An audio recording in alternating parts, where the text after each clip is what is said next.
El mundo está a punto de llegar a prácticamente 93 millones de casos acumulados confirmados y a prácticamente 2 millones de defunciones desde que se declaró y desde que estamos conviviendo con la pandemia esta famosa. Pero más allá de los contagios, más allá de las defunciones que son muy graves, más allá de lo que implica el reto de las vacunas y más allá de lo que significa todo este asunto que nos ha tenido en vilo durante todos estos meses, habría que hacer un análisis de qué va a pasar cuando algún día pase esto.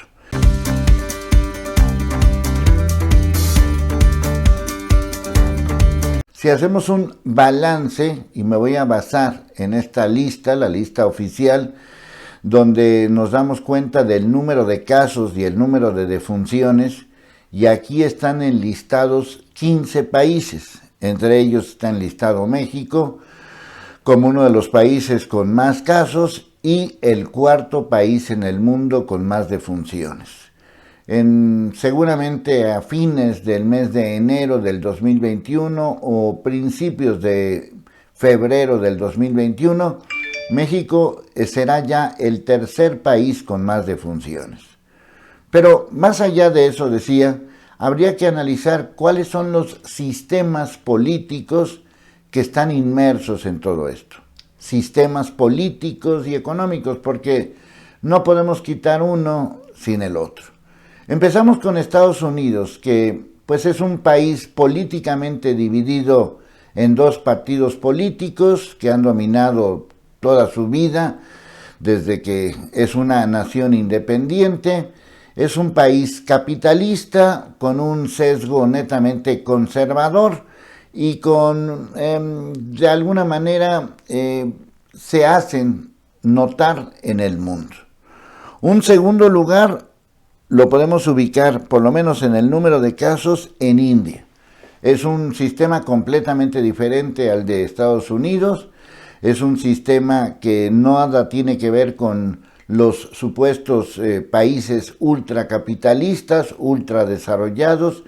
Es un país emergente, es un país que en otros momentos hubiéramos llamado del tercer mundo, cuyo sistema político está muy relacionado con la religión, que tiene miles de castas y miles de formas de creencias, inclusive religiosas y políticas y sociales. Es un país muy habitado, es el segundo país con más habitantes en el mundo, con contrastes completamente a flor de piel, pero nada tiene que ver su política social y su política económica con Estados Unidos. Tercer lugar, Brasil. Brasil junto con México es de estos países también llamados emergentes, pero de otro nivel, que en estos momentos está siendo gobernado por un presidente, digamos, más orientado hacia el populismo, hacia el nacionalismo y hacia fórmulas que pensábamos que ya habían terminado en muchos países del mundo, pero que continúan. Igualmente Brasil es un país con muchísimos habitantes, es un país con mucha diversidad biológica, es un país también multirracial, es un país también con muchos contrastes. Pero a final de cuentas se guía por un personaje que a veces raya en lo ridículo y en lo chistoso. Me refiero desde luego a Bolsonaro. El cuarto lugar en casos lo ocupa Rusia. Y bueno, pues Rusia, aunque se ha abierto al mercado internacional, pues en nada se parece a lo que de alguna manera, por lo menos políticamente hablando, es lo que es Estados Unidos. Aunque ya se han abierto, decía, al asunto comercial. Ahí tienen un presidente eternizado, en este caso Putin, que pues parece más bien una especie de dictadura institucional, donde se hace exactamente lo que él dice y como lo dice. Pero nada tiene que ver este sistema con lo que se vive en Estados Unidos o lo que se vive en India y tampoco con lo que se vive en Brasil. El otro caso es Reino Unido, que es un país muy pequeño, comparado con nosotros que hemos visto, es un país muy pequeño en extensión, un país parlamentario, un país donde la reina, la todavía reina, pues tiene una importancia política y social fundamental. Es un país que de alguna manera siempre ha sido desarrollado, más que nada industrializado, ubicado geográficamente en un sitio muy complicado, no deja de ser una isla. Sin embargo, pues su sistema, tanto económico como político y también religioso, es completamente diferente a los casos anteriores y no es tan conservador o rayando en lo conservador como, por ejemplo, Estados Unidos, donde se pudieran identificar algunos lazos. Después sigue Francia, que también es un país políticamente, históricamente muy diferente. Después sigue Turquía, que también es otro sistema, lo mismo que Italia, España, Alemania. Y ya pasamos al territorio latinoamericano con Colombia, que pues quizás sea de los países últimamente ha estado más o menos con algunos intentos de cambios democráticos, y después sigue Argentina, desde luego México y Polonia. Ningún país tiene exactamente las mismas condiciones que otras, son países muy divergentes, son países que piensan y actúan y que tienen formas muy diferentes de gobernarse. Sus poblaciones, sus políticas, sus religiones, sus creencias.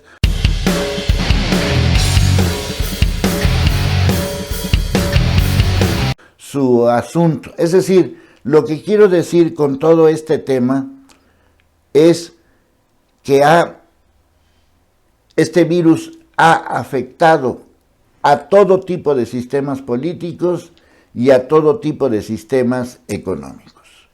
Obviamente hay países que pues no es tan grave la situación, y eso también hay que decirlo, pero si nos concentramos en estos países, en estos 15 países que hemos visto, 14, 15 países que hemos visto, nos damos cuenta de cuán diferente es todo este asunto. Hay países que están en Asia, hay países que están en América Latina, hay países que están en la Europa Oriental, o lo que llamábamos Europa Oriental, en la Europa Occidental, países gigantescos en tamaño como Rusia o como India, y no podemos olvidar dónde nació todo esto, aunque ya no aparece en ninguna de estas listas ni de defunciones ni de contagios. Pues ahora sí que la madre de esta pandemia pues es China, que tampoco hay una coincidencia con los sistemas políticos, económicos, sociales y religiosos de todos estos países. Con esto, ¿qué quiero decir a final de cuentas? Pues lo que he dicho siempre. Esto no es una cuestión de grupos políticos o grupos sociales o grupos religiosos. Sí hay zonas, y me sigue llamando la atención, que en África, donde uno tiene la impresión de que la situación económica es muy diversa y muy diferente al de los países industrializados, ahí la pandemia no ha pegado exactamente como en otras regiones del mundo. Y hay países amplios, grandotes, y también diversos, como Australia, por ejemplo, o Nueva Zelanda, que es mucho más pequeño, pero bueno, esa región de Oceanía, pues que prácticamente han logrado vencer a este famoso virus. Un país tan grande como Australia prácticamente no tiene casos, ni tampoco defunciones. Un país pequeño como Nueva Zelanda es quizás de los casos exitosos de confinamiento.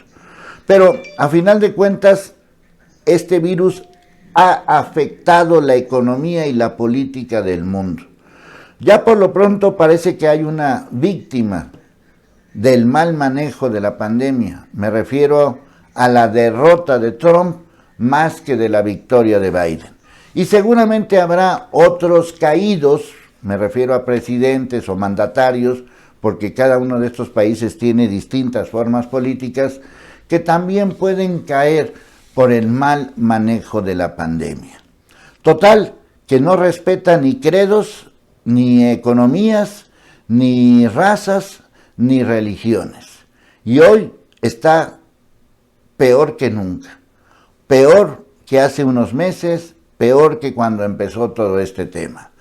Y también hace pensar que los sistemas públicos de salud han sido un auténtico fracaso en países tan capitalistas como Estados Unidos, en países tan sociales como India, en países tan amplios como Brasil, en países tan disciplinados como Alemania, o en países como Polonia o como Francia o como México, desde luego.